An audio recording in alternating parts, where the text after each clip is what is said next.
And so for the duration of the session, I'd request everybody to keep their mics on mute. Of course, this is a workshop and we wouldn't expect everybody to interact. And for that, I would encourage everyone to use the chat box feature and to put all their questions and direct all their questions through that. And if time permits, we will take on-the-spot questions, as and when the workshop winds up. This data workshop is conducted in collaboration with Development Data Lab and will aim to familiarize the participants with cutting-edge tools developed by DDL, as well as the simple data handling and analysis techniques. I think before we start, I'd like to introduce, of course, Development Data Lab and also our very fabulous trainer, Rebecca. Development Data Lab is a social science research lab that mobilizes untapped 21st century data sources like the administrative data, the satellite data to better understand inequality and access to opportunity in low-income countries. DDL has built the largest open access socio-economic database for India, spanning all villages and towns, and the largest open access judicial system database in the world. DDL's founders have spent 10+ years creating high quality public social science data and conducting top-tier research on structural change and inequality in India. This workshop today for us is being conducted by Rebecca. Rebecca Cai is a research associate at Development Data Lab. She holds a dual BA in Human Rights and Economics from Columbia University. Her research interests include gender in developing countries, economic models of household decisions, and women's economic rights. Thank you so much, Rebecca, for taking out the time to lead this discussion and this session and for sharing your insights and expertise with this group. So I think without further delay, over to you. Thank you so much for the fantastic introduction. You make our organization sound as exciting as I think it is, but still making big data sound exciting in our world is a little bit difficult. So thank you so much for that. And thank you all so much for being here. I'm slightly overwhelmed at the turnout and grateful to see you all on a Friday evening. I hope you have something more fun planned after this. And if you're joining us from any other time zone, also thank you for being here. So I'm gonna just jump in with the beginning of the presentation.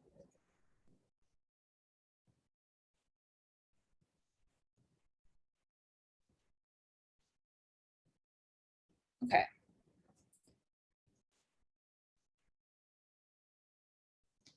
So I can't see any of you, but if any point during the talk you have any questions, or if I say something particularly confusing or something that you'd like to hear more about, please just answer it in the chat and either I or one of our moderators will get back to you.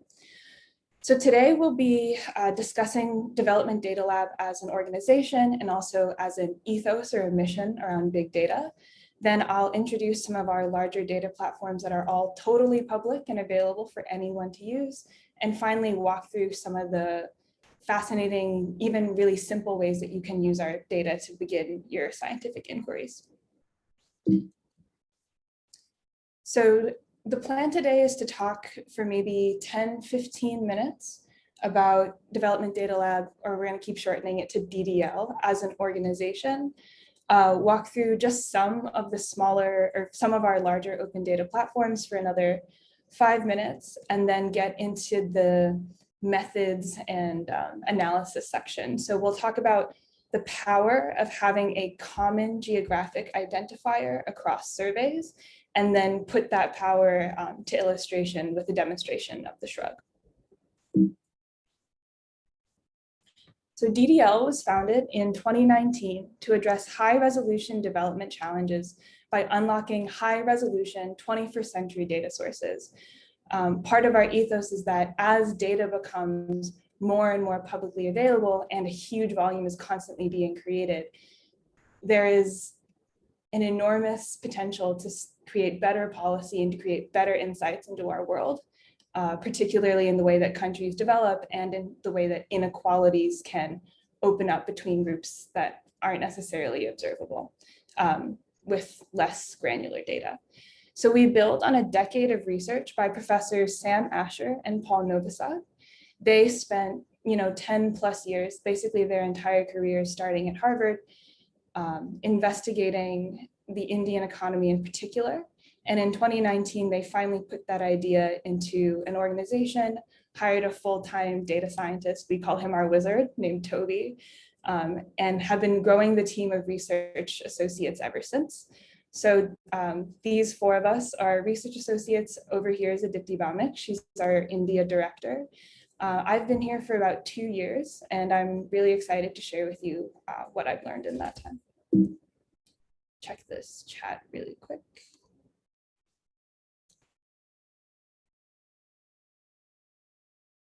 Okay. So DDL focuses on 3 main missions. The first and the most sort of commonplace to an academic think tank is to produce research. So we produce high resolution research, particularly on poverty and types of inequality in India, whether that is religious or caste inequality. We're doing an enormous deep dive for the next couple of years into gender inequality, which is my particular favorite, as well as things like rural-urban disparities and the effects of corruption on the allocation of public goods.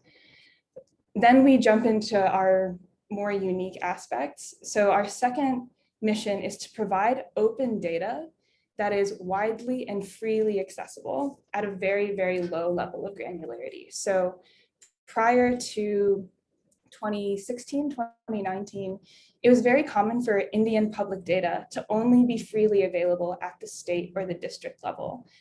And we saw that this data could be much more valuable to the public if it was made easily accessible and linkable at the town or village level, because India has 8,000 towns and 600,000 villages, and that contains a great deal of variation, a great deal to learn once you're able to access data at that lower level.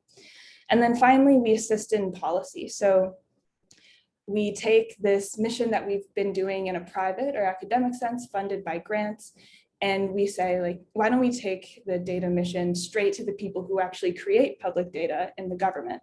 So one of our most exciting and largest projects is something called untapped, the National Data and Analytics Platform, in which we are assisting the government in improving their own public open data infrastructure, trying to convince them successfully that open data and big data are valuable public goods that can create both policy and research insights. So I keep saying big open data, but what do we mean by that? So first, why open? Meaning, why should data be freely accessible to anyone with a computer who wants to pull it all down and get into every single variable, every single town or village? The first principle is that government data belongs to the people of India. Like many other democratic countries, India recognizes the right to information unambiguously, at least de jure, right? There are strong laws on the books that say that data should be accessible to anyone who requests it. But as any of you who may know, I see that we have some data journalists in the audience. Actually trying to submit a right to information request can be extremely difficult. And there are many times when data is technically freely available, but it may be very difficult to use. So for example, some data sets might be released in thousands of Excel sheets, and each of those Excel sheets needs to be put together, they need to be merged in all these different ways.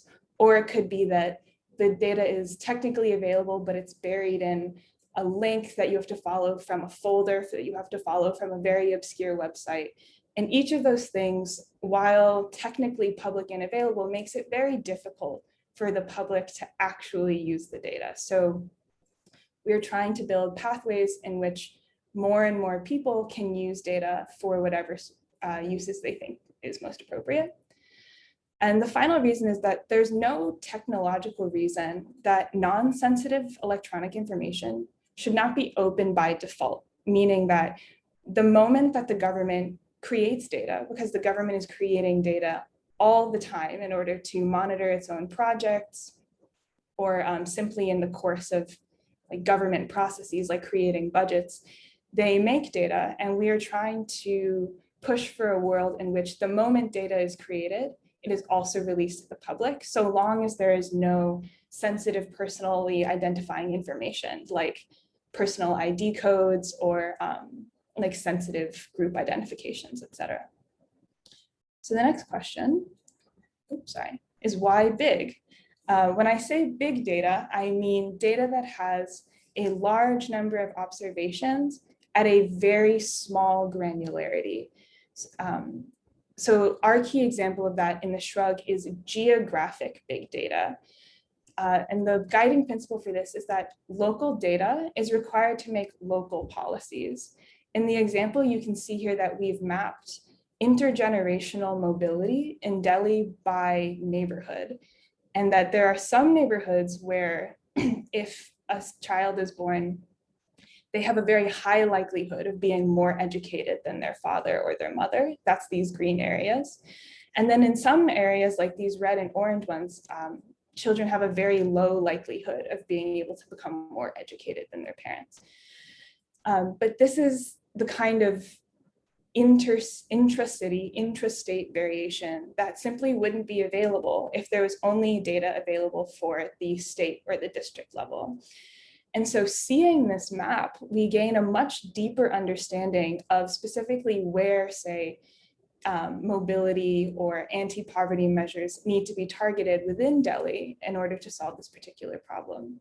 So the idea is that problems do persist at a local level. Each context is very specific and may be defined by its own set of problems.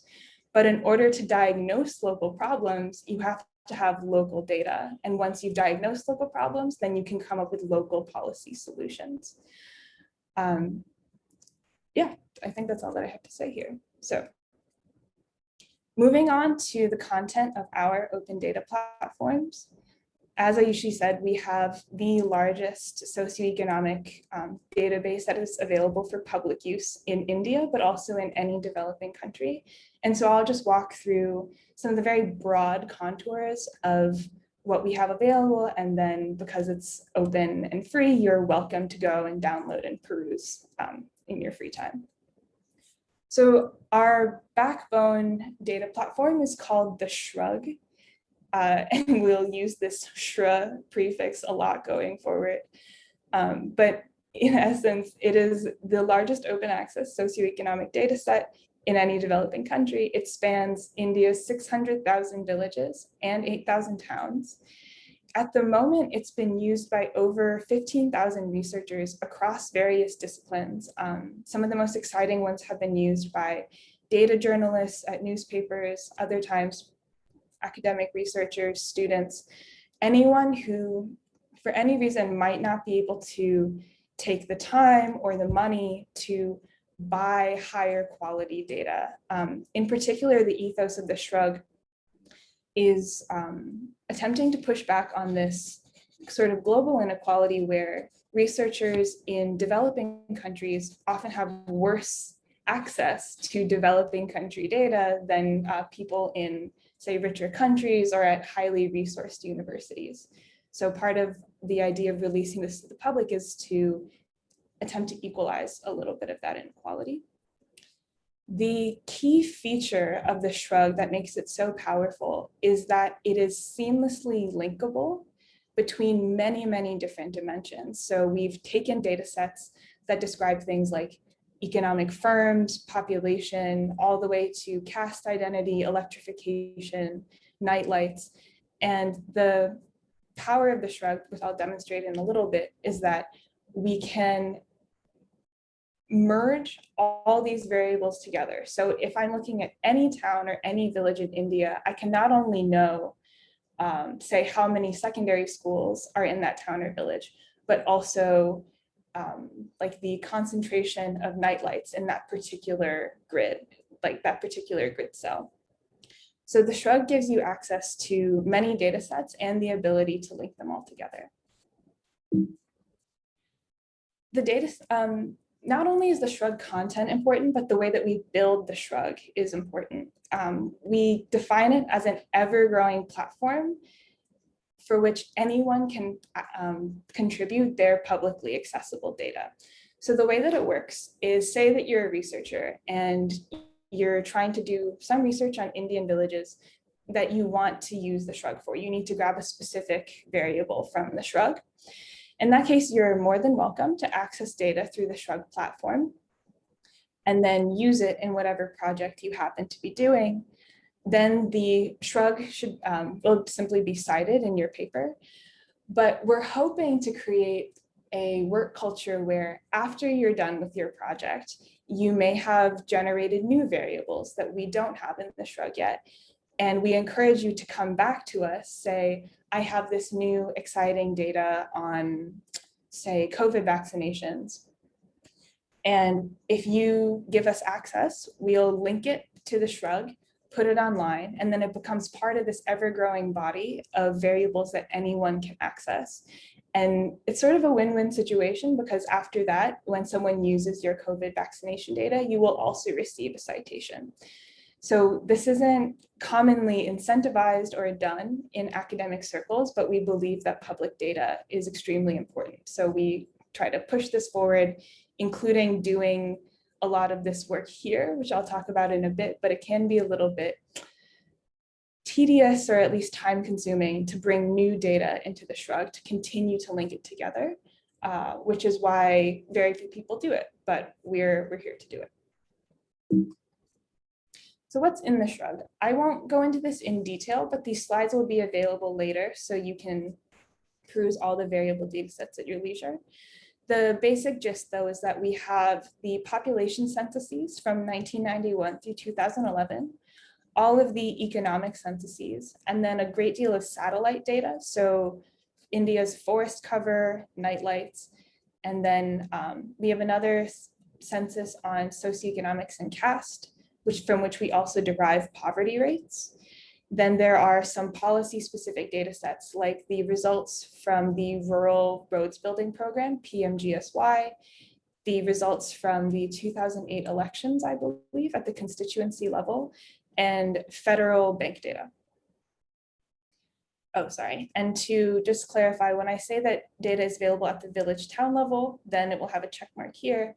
And if we also calculate that data at the 2007 or 2008 assembly constituency level, 2008 is also the present constituencies, then it will be available here.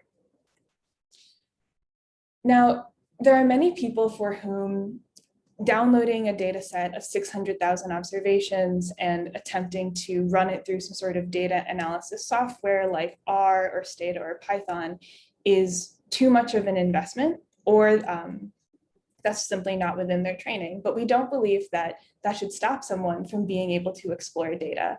So we are building a second platform called the Shrug Atlas. Right now it's currently in beta, but it will allow you to simply and purely through the web, just with clicks and drags, create data maps at the village or town level, as well as the sub-district, district, constituency level of all of these different types of variables. So this can be used by members of the public, members of the media, to give you a much quicker but more visual engagement with our data.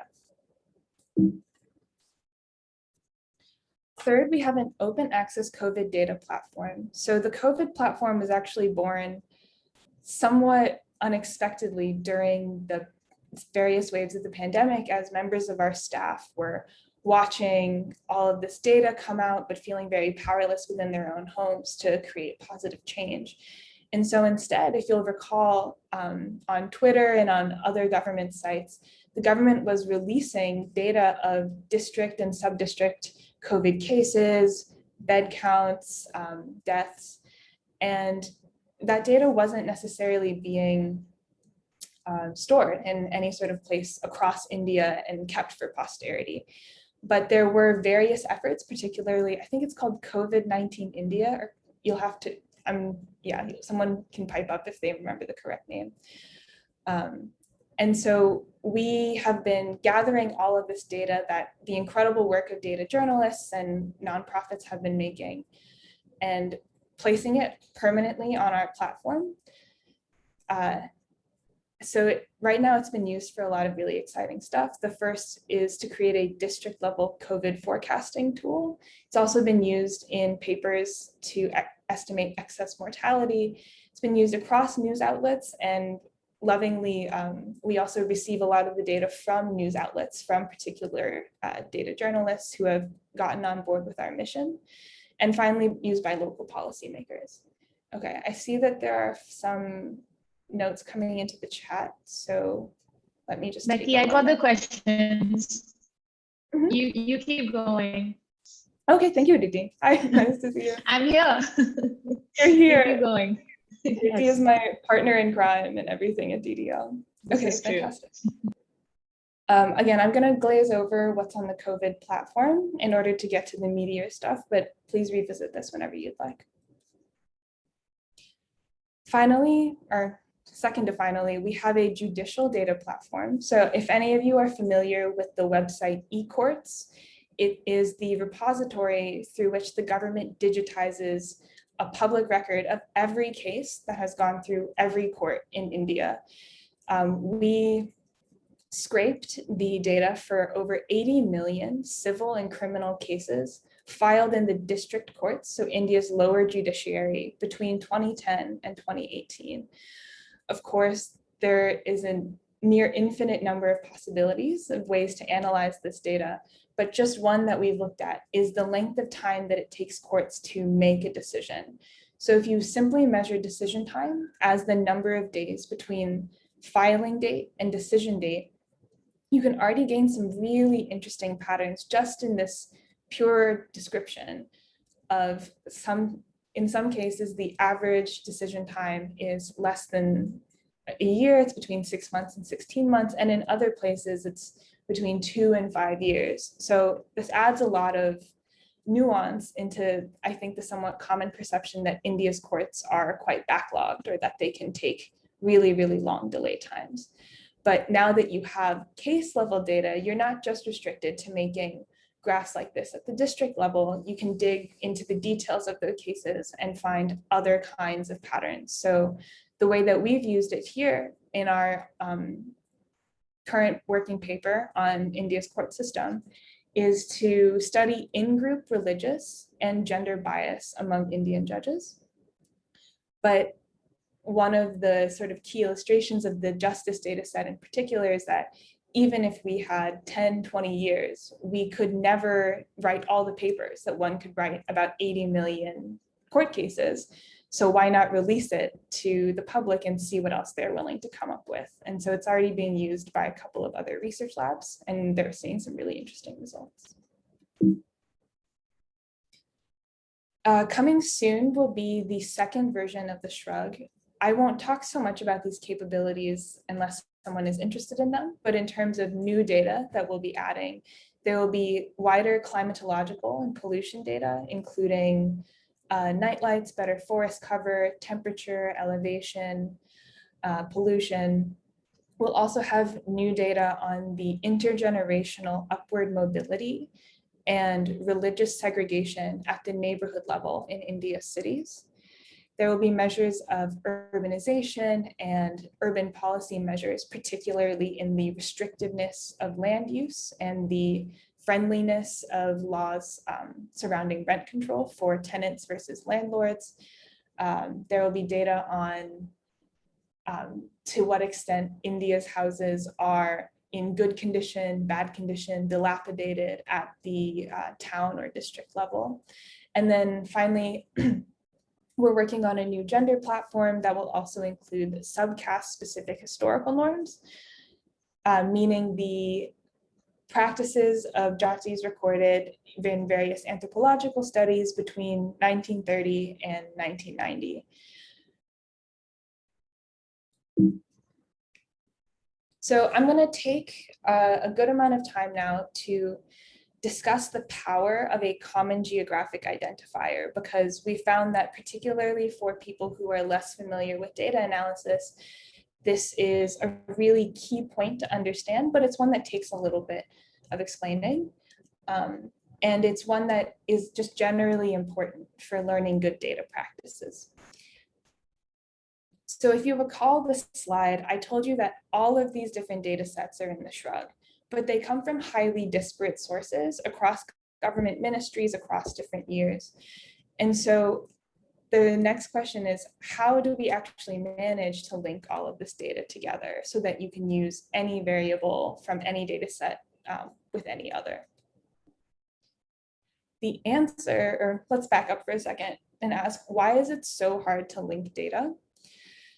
In order to link data, we need something called a common location identifier, but locations are not commonly identified across public data sets in India for many different reasons. So the first one is that different ministries or surveys define their administrative units differently. As an example, the Health Management Information System, HMIS, uses very different units than, say, the population census, because the most convenient or meaningful way of dividing up districts according to their health metrics might be totally different than the one used for dividing up population. Second, data is collected at different levels of granularity. So for many reasons, a survey might be collected surveying individuals, surveying households, describing village characteristics or district characteristics.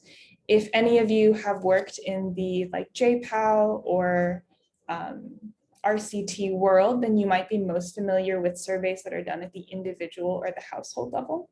So part of this presentation is meant to sort of bring you into the mindset of a geographic identifier.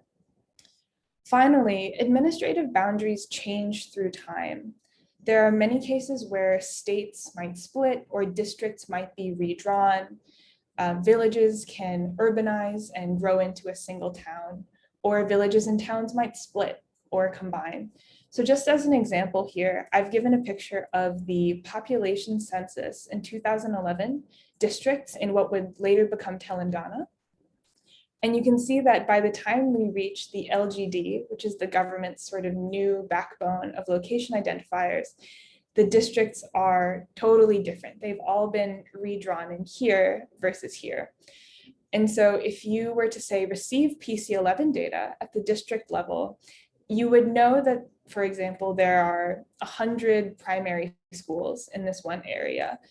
But it's important to know that this unit, we have to find where it corresponds here. And it won't necessarily always be as straightforward as layering maps onto each other. Normally we don't have maps, but the point is that, and if you receive data that describe these districts, and then you received different data that describe these districts, without a common location identifier, it would be impossible to combine those data sets and ask for, say, this single point location, what was happening in 2011 versus what was happening in 2019. So like I just mentioned, without a common identifier, data sets have to sit in silos and they can't share variables. But linking two data sets together, particularly when you don't have reliable maps, can be long and tedious work. So when I say that our organization has spent 10 years researching the Indian economy, huge numbers of those years have been spent just developing the methods for linking all of these data sets together. And every time you want to bring in a new variable, you might have to do that work again if the data set that you're bringing in comes with a totally different set of identifiers.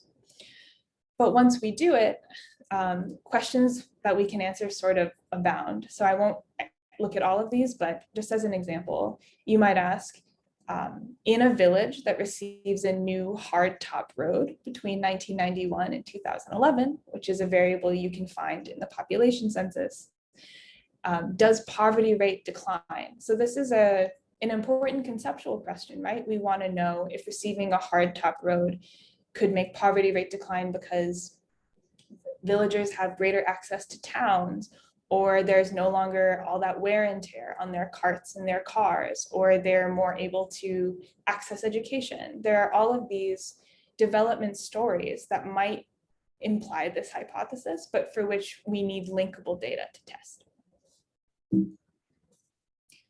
So our solution for a common geographic identifier is called the Shrid. It's just a smashing together of the words Shrug and ID. The Shrid is the basic building block. It's the basic geographic unit of the Shrug. And its definition is the smallest unit stable across the population and the economic censuses from 1990 to 2011. Now, again, I won't get into how we do it in reality, but just to give you some examples of why we need to define a stable unit. Each of these pictures defines what we would call a Shrid.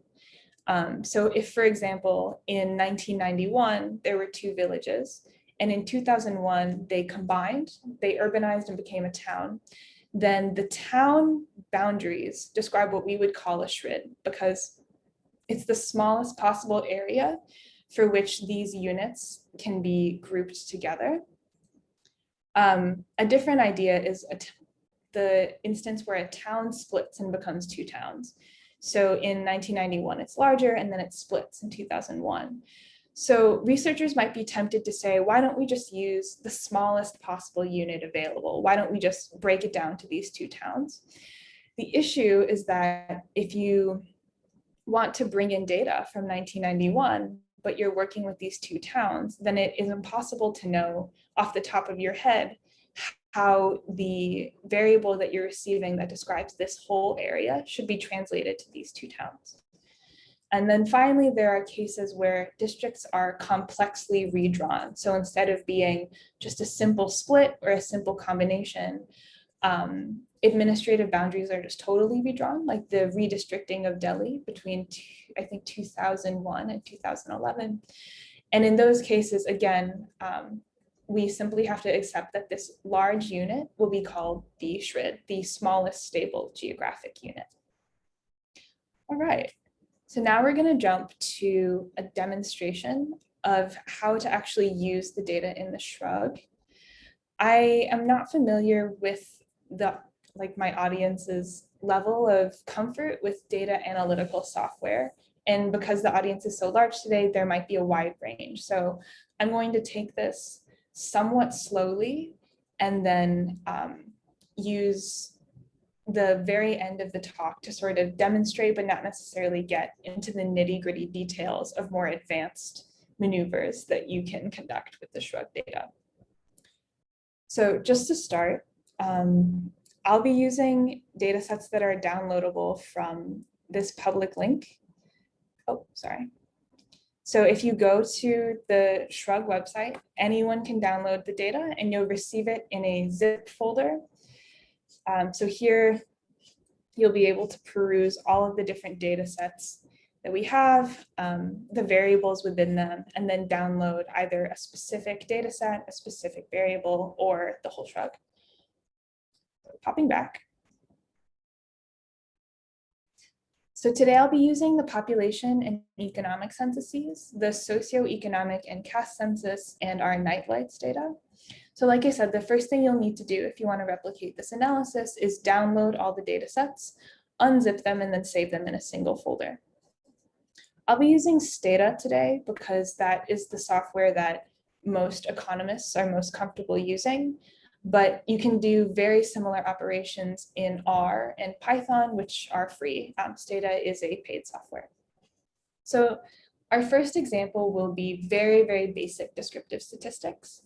The motivating hypothesis comes from one of my favorite fields in demography.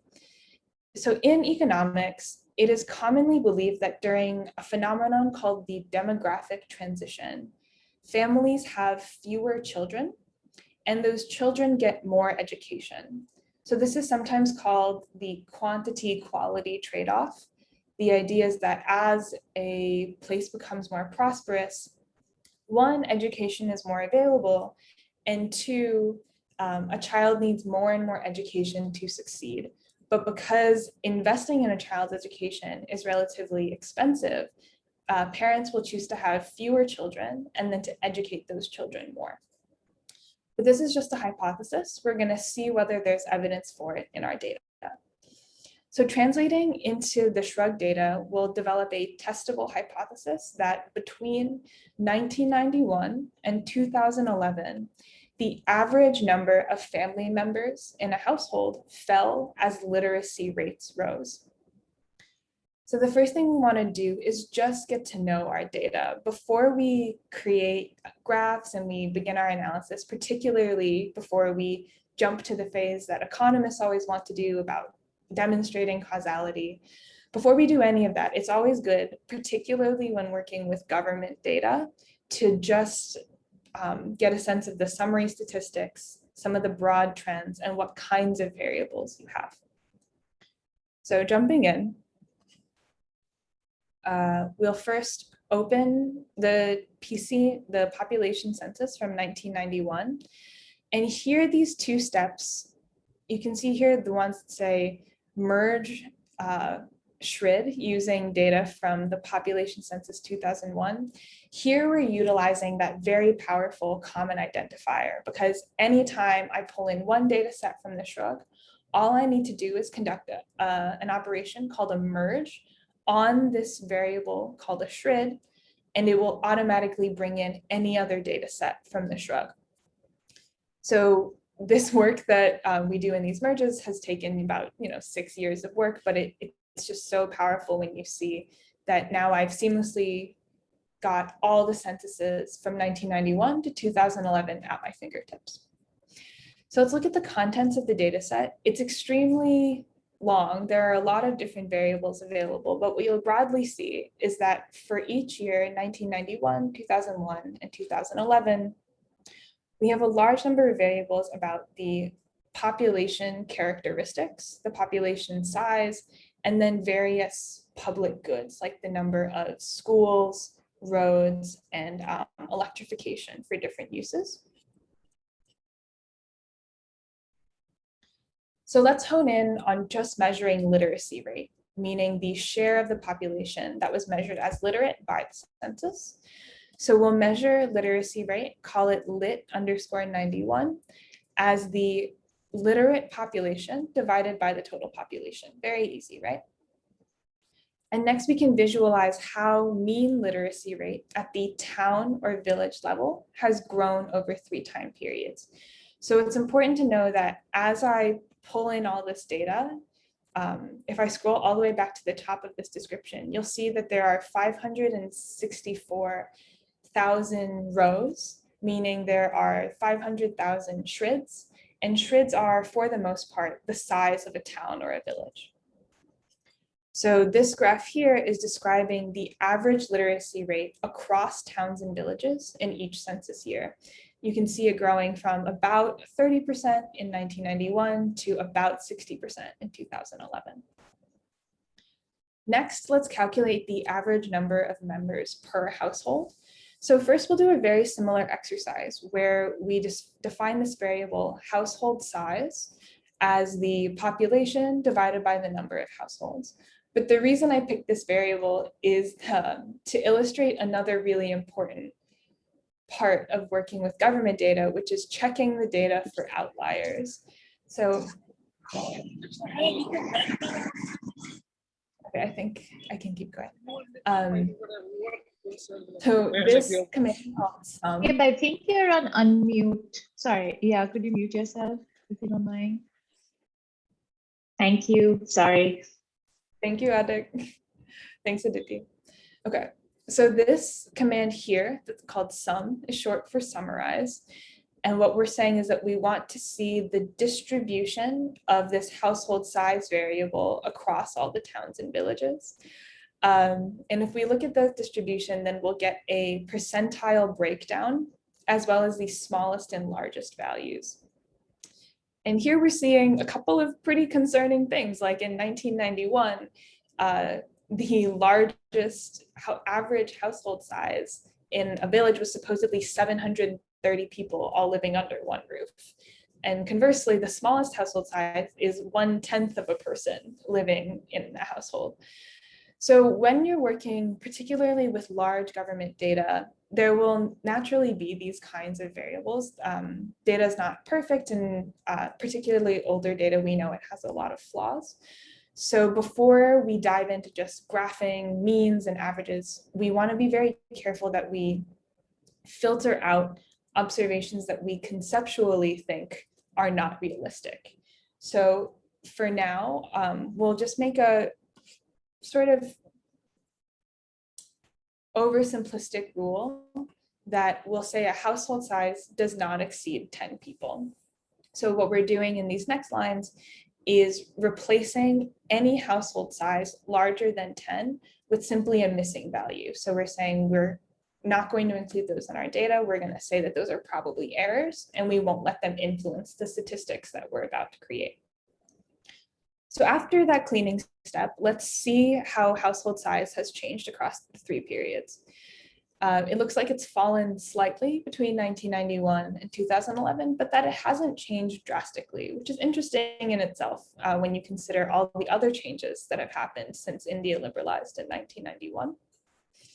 So next, let's look at the relationship in each year between the literate population percentage and the mean household size. So I want to know, what is the relationship across towns and villages in each census year between these 2 variables? So in 2011, are towns where where families tend to be smaller also towns where people tend to be more literate? So you can see in the data that in 1991, there's basically no trend. So even in towns where the average family is very large, at 10 people, and towns where the average household is very small, there is no slope in this line, which tells us that basically everywhere the literacy rate is about 30%. But as we go into the next years, 2001 and 2011, this sort of subtle trend starts to show up, where in towns and villages where the average household size is smaller, then literacy rate is slightly higher. That's what this downward slope is telling us. So finally, let's see what happens in the change over time. So in these graphs, we were looking at the cross-sectional relationship in each census year. Now we want to know, what is the cross-time relationship across each village or town? So first, let's calculate the change in the average household size between 2011 and 2001, but we'll calculate it as a percentage. So we'll take the log difference. This is a minor detail. We don't need to worry about it too much. Similarly, we'll calculate the average change in literacy rates between 1991 and 2011, and finally plot the relationship. So if you think about what we're doing here, we have 600,000 villages for which we know that between 2011 and between 1991 and 2011, in each village, the average household size changed, and we'll put that on the x-axis. And then on the y-axis, we know that in each town and village, the literacy rate might have also changed. So this graph simply describes the relationship between those 2 variables, and it's the fitted relationship. So this is telling us that in a sort of unexpected way, that in villages where family size grew between 1991 and 2011, so when this change is getting larger, then literacy rate also rose. So this is counter to our hypothesis, because we expected this graph to look more like this, to have a negative slope. And instead, we're finding that in villages where family size grew, literacy rate also rose. But there are some perfectly good explanations in the literature as to why this might happen. The first is that increased literacy simply might mean that mothers are better educated. And when mothers are better educated, typically they are better at keeping their children alive. They have more tools, more information about things like water safety and nutrition. But it could be that just because their child mortality has gone down doesn't necessarily mean that they want fewer children. Similarly, increased literacy could just be a sign that a village is growing more prosperous in general. So again, prosperity tends to reduce child mortality. There's more food available, there's cleaner water, like less pollution, less groundwater contamination. I think I already said that. But it also might take some time before fertility begins to fall in reaction to that prosperity. Speaking of which, let me zoom in a little bit. I don't know if anyone is having trouble reading it, but I hope you're not now. Okay. So now let's bring in another data set and look at the relationship between changes in literacy and employment rates. So we're just going to keep our variables of interest, meaning our Shrid identifier that we need to rope in any other data set, and our measures of literacy rate, as well as our measure of literacy rate change. Next, we're going to merge in the economic census. The economic census is a survey of firms in the formal economy. So companies that have between 1 and over 100 employees, but are operating in like defined factories or buildings or are somehow registered with the government. And again, let's look at the contents of that merged data set. So in the economic census, you'll find variables on the total employment, meaning the total number of employees in a town or a village, the total number of employees in manufacturing and services. So let's just ask a really simple question, which is, as a town becomes more employed, does the town also become more literate over time? So here we'll calculate the percentage increase in employment between 1990 and 2005 and call that employment _90_05, and again, graph the relationship. So here, very similarly, we can see that in towns that grow, that increase their employment over time, literacy rate is also prone to increasing. So even though we're describing a general trend within the data, we're also plotting something called the 95% confidence interval. I won't get into exactly like the technical definition, but what it means is that within this gray band, we are fairly confident that this describes the overall relationship between these two variables. This is another huge benefit of working with a very large sample size, in this case, 600,000 villages, because if any of you have taken introductory statistics, you'll know that calculating relationships like the one that we've done here, the more observations you have, the more precisely and confidently you can estimate that relationship. So if we were just plotting, say, India's 600 districts, then we would be far less confident about this trend. There might be a much wider bar in which the actual relationship might fall. Okay, so how am I doing on time? We have about 10 minutes before I want to open up for questions. And in that time, I'm going to go much more quickly through an example of how to use the night lights data. So a data set derived from satellite imagery that's also on the Shrug to create maps. But if anyone is more curious about this, you're welcome to come back to the presentation later. Or if you're interested in creating maps and you don't want to learn Python or any of the other tools that we're about to use, then you should definitely check out the Shrug Atlas. So with that, let's look at the poverty rate. We'll use the socio-economic and caste census, also from the Shrug platform. So once I load in the SCCC, you can check out the variables and you'll see that we broadly have the share of population working in agriculture, some stats also about the average household size by sector. So it might change depending on rural or urban areas.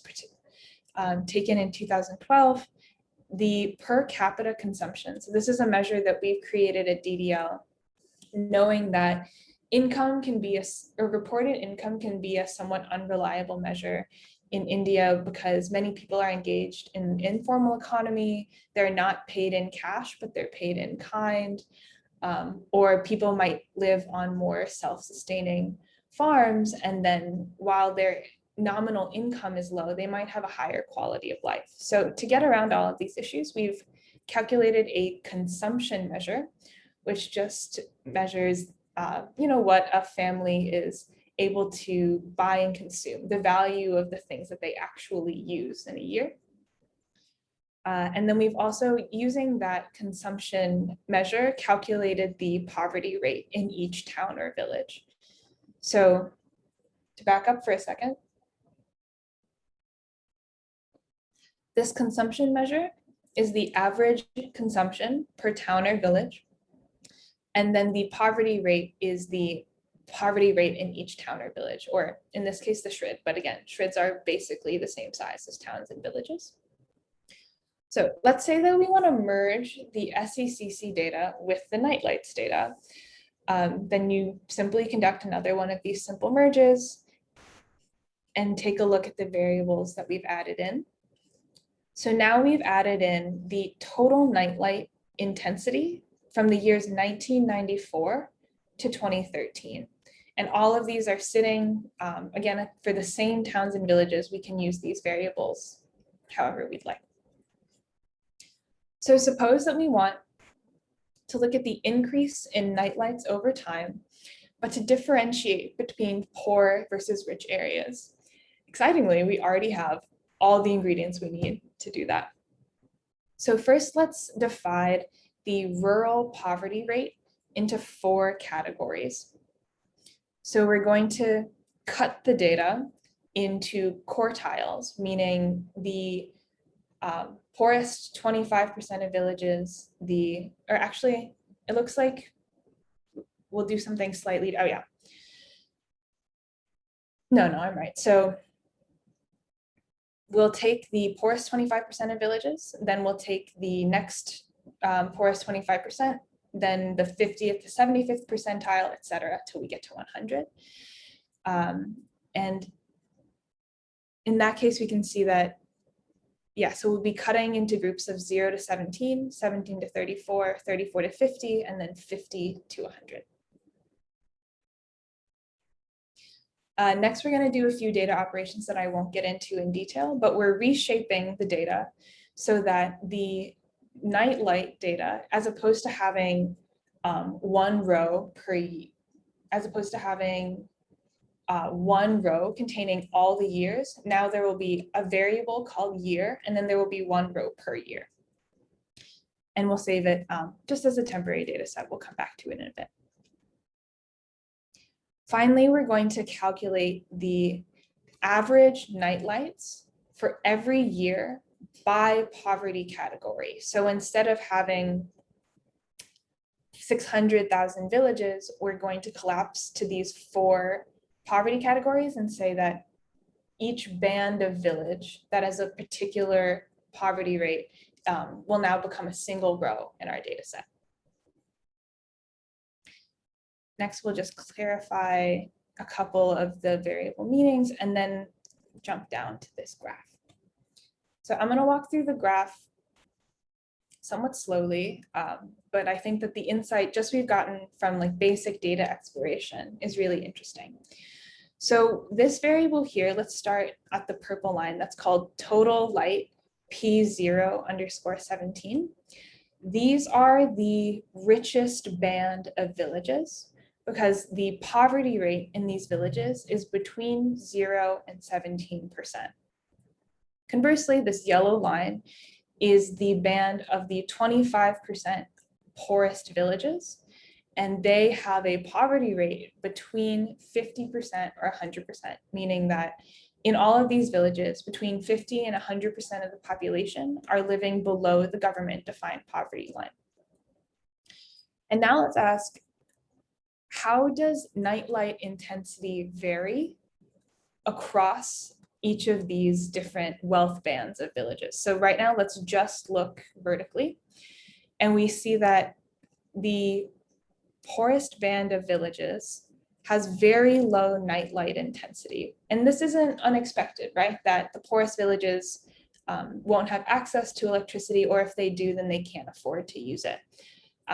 Versus as we move up through richer and richer groups of villages, we see that nightlight intensity is increasing. So people are more likely to turn their lights on at night, and they're more likely to turn on a larger number of lights at night. And then we can ask how that change sort of carries through over time. So when we move from 1995 to 2013, we can see that generally each of these village groups follows a very similar trend where nightlights increase consistently between 1995, 2010, and then they taper off a little bit. But fascinatingly, the gap between the poorest villages and the richest villages stays pretty constant over all that time.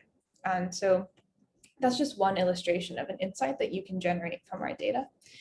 Finally, if you wanted to map the average change in night lights between 1995 and 2013 at either the state or the district or even the Shrid level, it is possible. I'm not going to walk through how to do it, but we'll just jump straight down to this map and see that this is plotting the areas in which nightlights made the most growth between 1995 and 2013. So the darker areas are places where between 1995 and 2013, there was a huge increase in nightlight intensity, but we don't say anything about what the initial nightlight intensity in 1995 was. Whereas in these yellow areas, nightlights have remained basically constant over the last 15 years. Okay, so that wraps up both the demonstration and the presentation. Thank you all so much for listening, and thank you so much, Aditi, to fielding questions. If anyone has any questions that they'd like to ask in the chat, or if Aditi, you've been saving any that would require more explanation, do just pipe up now and I can answer them.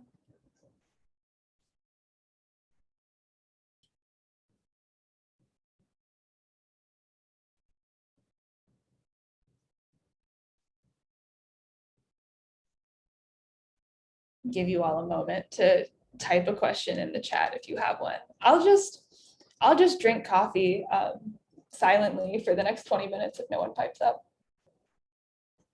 Yes, absolutely. We can share the slides from the presentation afterwards in the form of a PDF to answer Prakriti's question.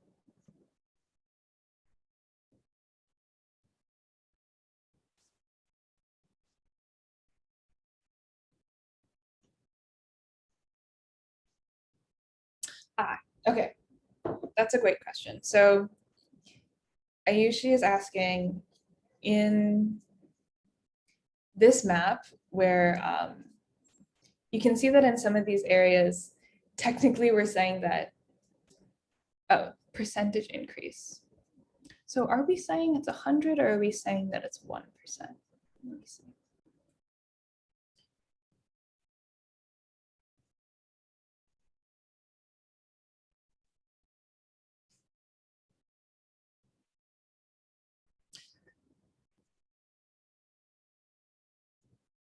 I see.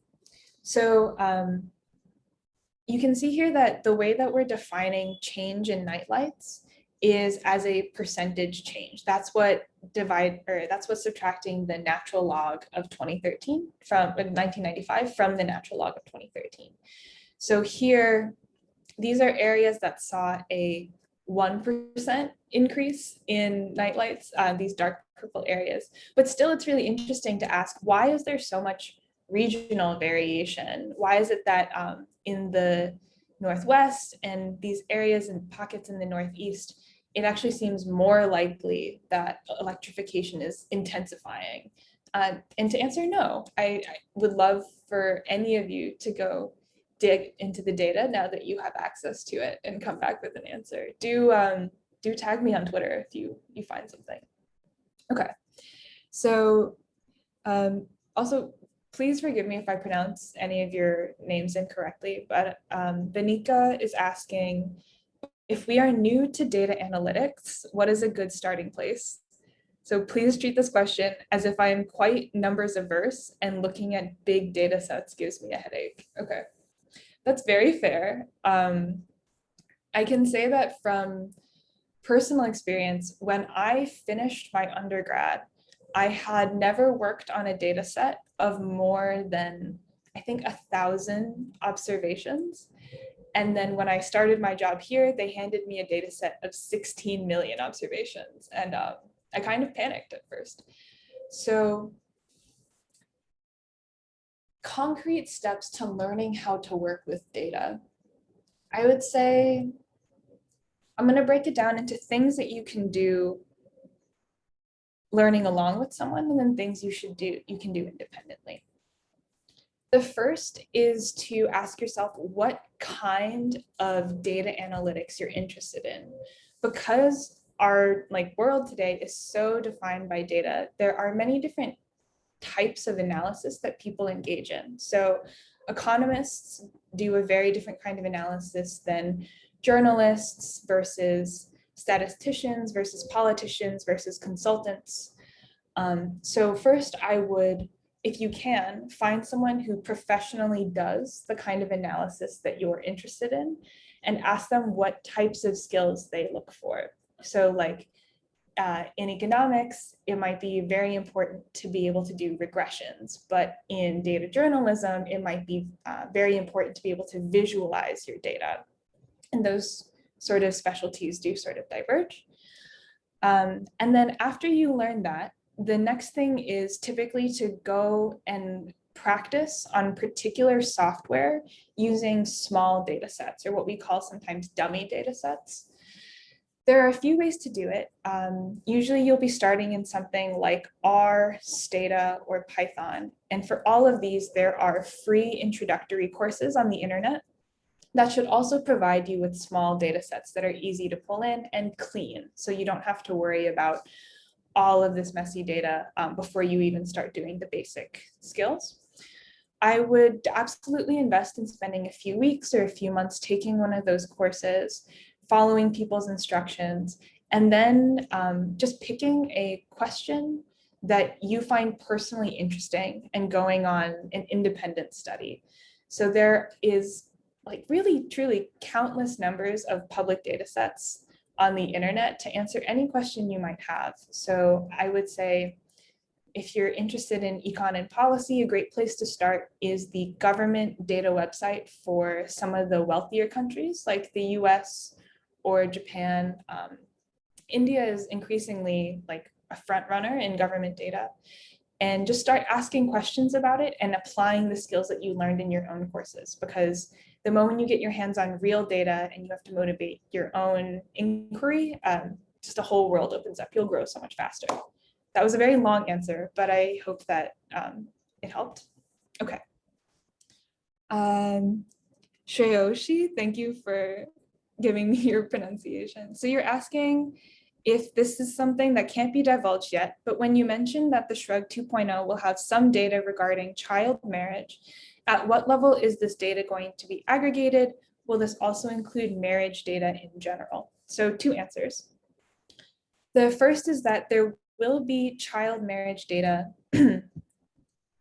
at the Shrid level, so the town or the village, and it will tell you the share of girls aged 13 and under and 18 and under who are married in 2012. So that will be a village statistic. There will also be hopefully Jati level statistics. Those might have to come out a little bit later, but those will be much, much more detailed marriage data at the Jati level, describing whether, say, cousin marriage is common, different types of marriage practices like perhaps bride price, or whether divorce is allowed. We can't speak too concretely or promise any of those particular variables, but that is the broad contour of things that we'll be looking at. Okay. Shweta is asking, so you have a question on the Shrid, which I covered, but might not understand correctly. If a larger village is broken into two smaller villages or vice versa, would the Shrid represent the larger area or the smaller area? Okay, you're absolutely right. And that's a great clarifying question. So in these examples that I was given, say the one that you had in particular where a large village is broken down into two smaller ones, this larger unit is the Shrid, because you basically have to take every survey, layer them all on top of each other, and then the shape, the largest shape that you need to combine all the shapes from every survey together is the one that becomes the Shrid. So that's not a very concrete way of explaining it, but in all of these cases, the whole shape that I've shown, the whole picture is the Shrid. Okay, I hope that helps. Okay, that answers all the questions. yes, it's basically the smallest possible across different time periods then. Yeah, precisely. So it's the smallest possible unit that we know doesn't change across all of the censuses, so that if you're given data that describes that location in 1991 and data that describes it in 2011, that we know it's the same place across all of those different areas. Fantastic. Does anybody have any more questions? Doesn't just have to be about the Shrug or about data. It can also be about I don't know, gender economics research, or becoming a pre-doctor, like becoming a pre-doctoral RA. I'm really open for whatever. The contours of Indian public data.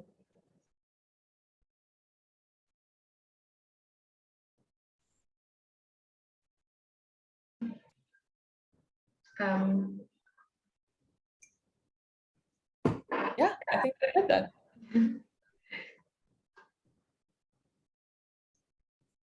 Okay, there's some more about being an RA.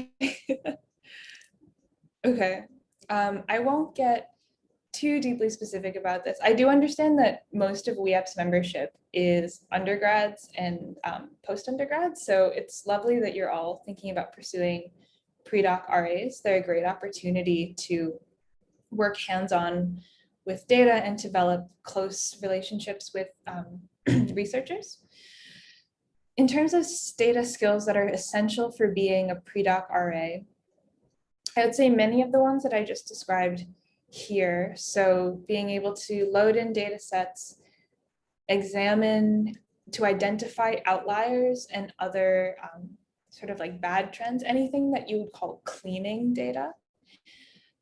Then being able to drop data that you don't want, being able to assign new variables, values, and then merging, reshaping. And I wouldn't worry so much about regression, but it is always important that that be sort of the final step in your learnings data. And again, these are things that if you look up resources, there are some specifically for data skills you need to become a pre-doc economics RA. So I would just check out those resources for something more concrete. Someone is asking if DDL has RA internships. We do. I believe we have an active job posting now for a pre-doctoral RA.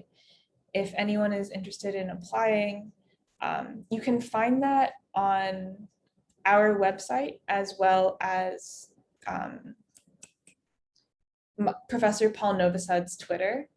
And then no one is asking this, but it was the most important piece of advice that I needed when I was looking for pre-doc RAs. I'm gonna put it in the chat.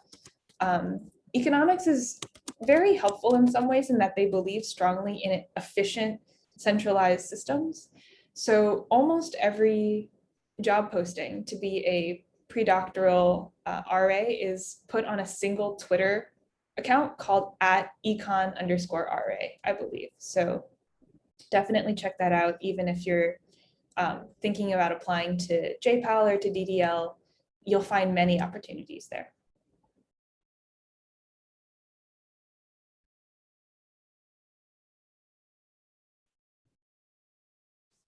All right, I think that was our last burst of questions. Yeah. I think if there are no further questions, we're okay to close the session.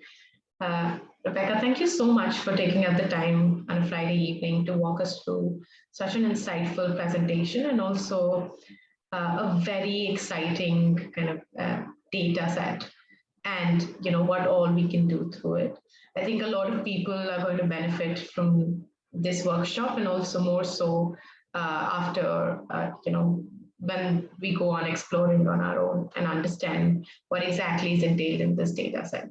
So, but I think it was a great presentation, and thank you so much for taking out the time to share your expertise with us. It was very exciting to be a part of the session. And for everybody who joined us today on a Friday evening, thank you so much for all the questions you posed, and also for being such a wonderful audience. For those who've been asking about the materials of the presentation, the link to the demo, which contains the code, would be shared with us, as well as I had notified earlier, this workshop was being recorded. So with all the Women in Econ members, the recording would be shared as well. So for those who've joined us for the first time, I would encourage you keep a lookout on this space.